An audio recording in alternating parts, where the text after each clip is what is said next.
માનવ જીવન સાથે થઈ રહ્યા છે મોટા ચેડા. પાટણ ખાતેથી એલસીબીને બાતમીના આધારે ડુપ્લિકેટ ઘી બનાવતી ફેક્ટરી ઝડપાઈ.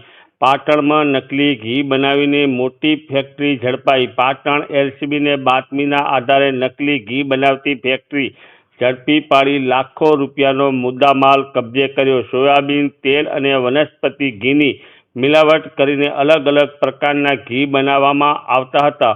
માવજત અને કૃષ્ણા બ્રાન્ડના નામે સમગ્ર ગુજરાતમાં ગાયનું શુદ્ધ ઘી બનાવીને વેચવામાં આવતું હતું. નકલી ઘી બનાવતા પાટણના તત્વોને પાટણ એલસીબી એસઓજીએ ઝડપી પાડ્યા. ફૂડ વિભાગ ઊંઘતું ઝડપાયું.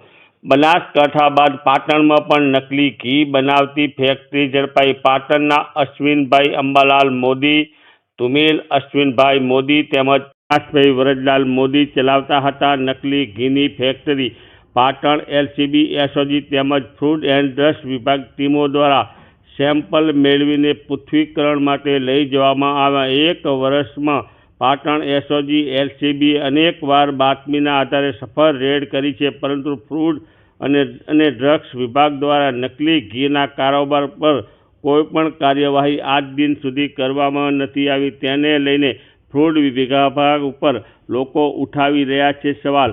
આવા નકલી ઘી બનાવી ગાય માતાના ઘીના નામે વેચતા તત્વોના જાહેરમાં વરઘોડા કાઢવા જોઈએ તેવી લોક માગણી ઉઠવા પામી છે.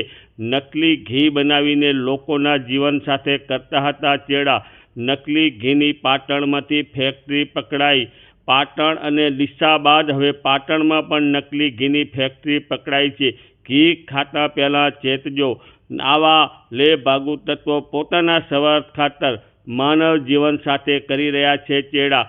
આજે વાત કરવી છે પાટણની. આજે પાટણ ખાતેથી મોટી સંખ્યામાં લાખો રૂપિયાનું ડુપ્લિકેટ ઘી બનાવતા લોકોને પકડી પાડતી પાટણ પોલીસ.